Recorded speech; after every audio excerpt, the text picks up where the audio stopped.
pretty much the lows of the day. Tech trade is really leading us to the downside here. NASDAQ's off by near 600 points now, 2.33%. But you do have some selling in other parts of the market. But as Mike Santoli was just talking a few moments ago, more stocks up than down at the New York Stock Exchange. That's notable. Josh, as we look at what this market is doing, I get that all eyes are on the tech trade, but as Mike said a few moments ago, this is what a rotation looks like. This is what a rotation feels like. It's not always pretty, and the S&P is being impacted more than anything else by the pullback in these tech names. Yeah, so I think this is a larger problem for people who have these sort of one-dimensional portfolios where they think they're diversified because they own Dell, Ciena, Cisco, Corning, and Microsoft. And really what they've done is they've doubled, tripled, and quadrupled down on the AI CapEx theme.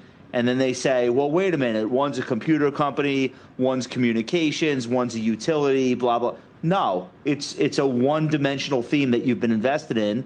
And by the way, it's the highest momentum area in the market. And that feels great when the tape is grinding higher a half a point every day. But that's not today. I think Friday was a really good wake-up call. I think a lot of people took a look and said, all right, I'm up huge, but maybe I should have something else going on in my portfolio. Guys, do me a favor. Bring up the Halo ETF, LOHA. Scott, it's green today. It doesn't own any of that. Here are the top contributors in Halo.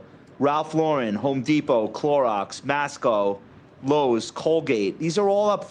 Coca-Cola Consolidated, Bottling, Signet Jewelers. Every one of these stocks is up 3% today. Today, one day. Why? There's no fundamental, there's nothing specific about those companies.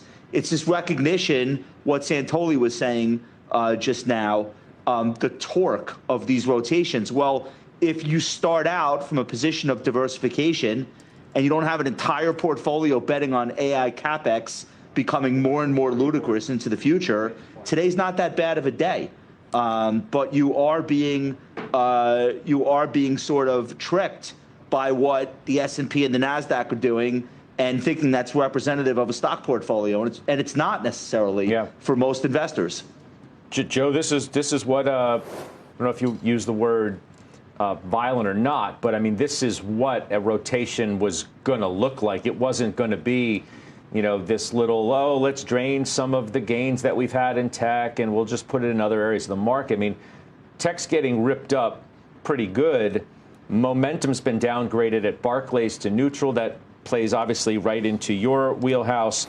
And Jonathan Krinsky says today that tech is not out of the woods, uses history as a guide, and says when the NASDAQ loses 4% or more on a Friday, there's a 90% chance that Friday's low is breached in the next 5 trading days. And we don't think this time is any different. Maybe the market is starting to bear that out a little bit, that what happened on Friday needed to be retested, that yesterday's bounce was just that, a bounce and nothing more. Yeah, I like the way that you describe all of that. Look, whether it's lower oil, higher yields, or just the parabolic nature of the way AI has been trading, it is very clear that the market is undergoing a rotation. And if you remember, in the early weeks of March, we identified that the market was rotating from value to growth. What I see now is concrete evidence in front of me that says the market's rotating. It's going S&P market cap to S&P equal weight.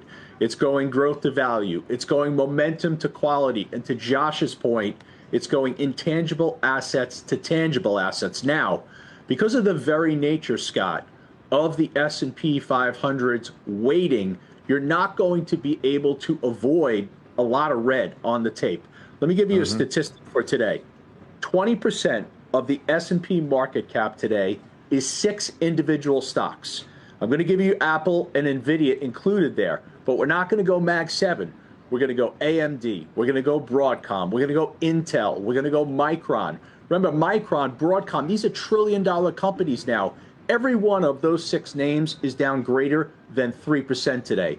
That's 20% of the S&P 500. There's no way that the market can endure that type of a decline. But it is very clear that we are seeing the rotation.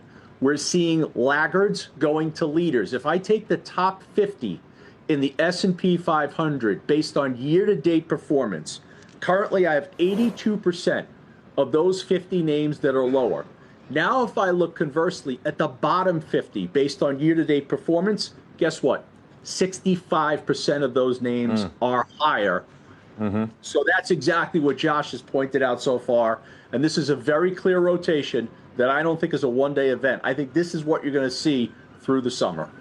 Malcolm, you reap the rewards on the way up in a highly concentrated market. I think investors clearly, experience that. If they were mostly geared towards the AI trade, if they were at the higher market cap stocks, then obviously they reap the rewards of a one-dimensional market.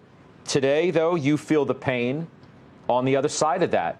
As we said, the way that a lot of these stocks went up is potentially the way that a lot of them are going to come down. Now, Micron, there's a great chart to show you the huge ramp up. Who knows what the stock ends up retracing in terms of that run up, but obviously yesterday was a weak bounce because the stock's giving right back 7%, along with many of these other chip names like the AMDs, which Joe was talking about, which is down 7%. Intel is now down 7%. Many of the names in that orbit are following suit.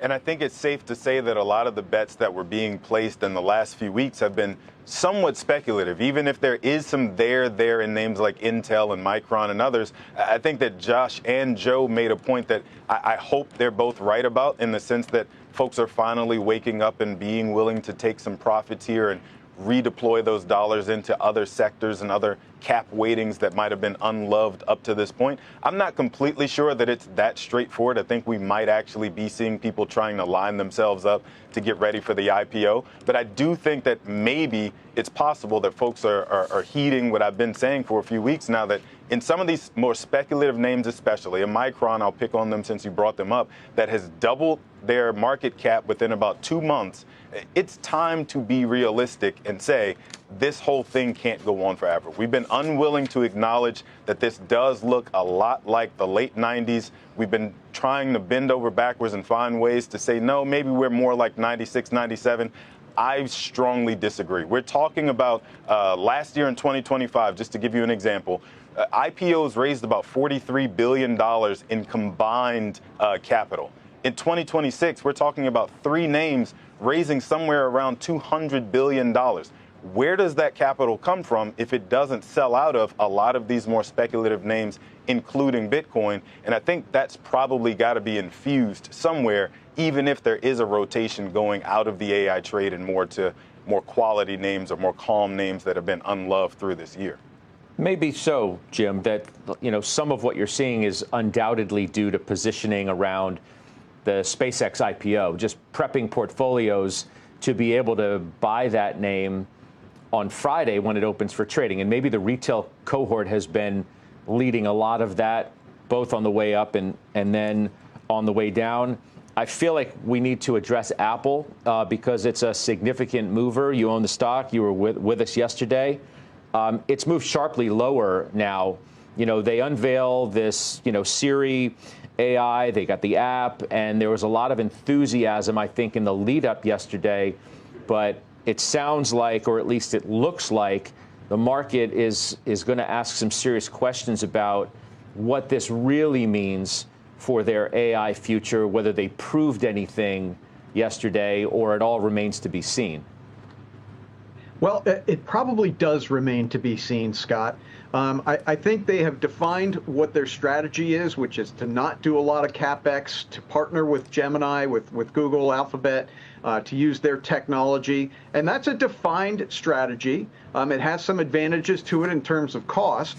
But as you just said, I think we're going to have to wait and see whether the new models, the new Siri, is attractive enough in the holiday season coming up. I think the tension here has always been, and we addressed this yesterday, the valuation versus the fact that it's Apple and it has the iPhone and it has the services. And today and yesterday, that tension is breaking towards the idea that maybe it's a little overvalued as we're looking right now at 32 times forward earnings. And it's also maybe emblematic of the NASDAQ writ large. Not that there is something catastrophically wrong with Apple or the NASDAQ, but that all of these stocks needed a pause. They needed a consolidation, which is what I think this is. I don't think it's something worse. The profit growth at all of these companies, the economic growth in the United States, it's just too strong to say that there's something worse than a consolidation going on. In an effort to be helpful to our viewers, I want to say that I'd be looking more to buy in the coming days. I think it's probably a little too late to sell unless you're saying to yourself that you think you can perfectly time a 5% move to the downside that may yet come in the NASDAQ. To me, that's being way too cute. If you've trimmed your positions, as all of us have said, trim your positions on the way up, you should have some capital with which to buy this dip in the next coming days.